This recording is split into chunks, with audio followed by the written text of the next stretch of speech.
আমাদের দেশের মানুষগুলি সচেতন করার জন্য যতগুলি আইন হয়েছে সে আইনগুলি এখন পর্যন্ত প্রয়োগ হয় নাই।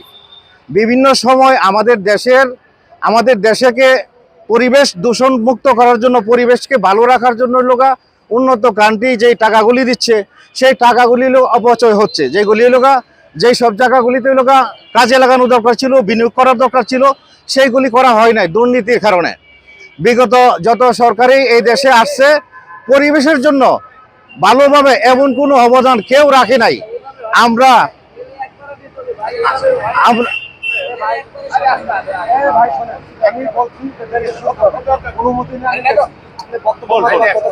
সবাই নেন, অসুবিধা নেই, একটু শৃঙ্খলাভাবে নেন আর কি। আচ্ছা, পরিবেশকে সুন্দর রাখার জন্য সুন্দর একটা মন মানসিকতা দরকার আছে। আমি আমার বাচ্চাকে বলবো, আমার মাকে বলবো যে পলিথিনের কোনো জিনিস আনা যাবে না। আর আইন সংস্থাকারী যারা আছে তারা দরকার আছে সারা বাংলাদেশে, শুধু ঢাকা শহরে 12,000-এর উপরে পলিথিনের ফ্যাক্টরি আছে। সেই পলিথিনের ফ্যাক্টরিগুলি বন্ধ করা দরকার। এইগুলি টাকার বিনিময়ে রাতের অন্ধকারে এই ফ্যাক্টরিগুলি চলতেছে। এই ফ্যাক্টরি যদি বন্ধ করে তাহলে একমাত্র পলিথিন সাপ্লাই যদি না হয় আমরা পলিথিন পাবো না। আমরা কাগজের ব্যাগের মধ্যে আমরা যেতে পারি, কাগজের ব্যাগের মধ্যে যেতে পারি, আমরা ওই কাগজের ঠুঙ্গার মধ্যে যেতে পারি, পাটের যত সামগ্রী আছে এইগুলির মধ্যে আমরা অভ্যস্ত করতে হবে।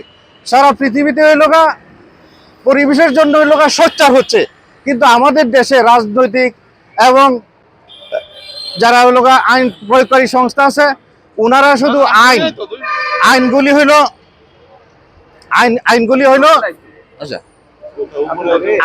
হইল একমাত্র ঘরের ফুলদানির মধ্যে রাখা হয়েছে, যেটা ঘরের সৌন্দর্য ফুলদানিগুলি বাড়ায়। তেমন ভাবে প্রত্যেকটা আইন, যতগুলি সংস্থা আইন করছে এই আইনগুলি বাস্তবায়ন হচ্ছে না। আমি সাংবাদিক ভাইরা, আপনারা হয়েছেন এই দেশের জাতির বিবেক, আপনাদের মাধ্যমে সারা বিশ্বকে জাগরণ করে উন্নত কান্ট্রিগুলি। আমরাও আপনাদের কাছে আকুল আবেদন এবং দাবি জানাচ্ছি যেই পরিবেশগুলি সঠিকভাবে পরিচালনা করার জন্য আইন প্রয়োগকারী সংস্থা সবচেয়ে গুরুত্বপূর্ণ দায়িত্ব নেওয়া দরকার। আমাদের দেশের সচেতন মহলগুলি পরিবেশ থেকে কিভাবে আমার সন্তানকে রক্ষা করতে পারবো, দেশের নদীকে রক্ষা করতে পারবো। ঢাকা শহরের যতগুলি বর্জ্য এগুলি চলে যাচ্ছে বুড়িগঙ্গা, আর বুড়িগঙ্গা থেকে যাচ্ছে সাগরে। এখন বর্তমানে এটা বাংলাদেশ হচ্ছে পলিথিন এবং প্লাস্টিকের রাজ্য।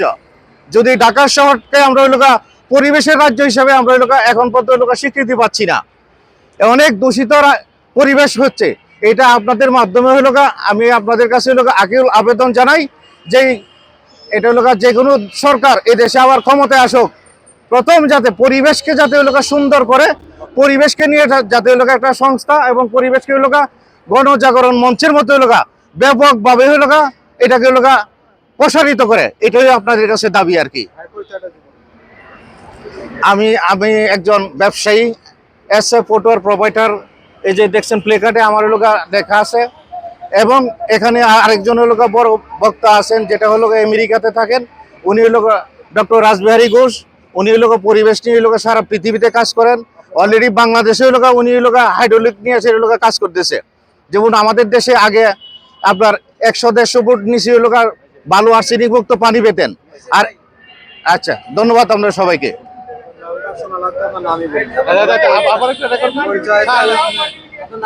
আমার নাম শাহরিয়ার শামীম। আমি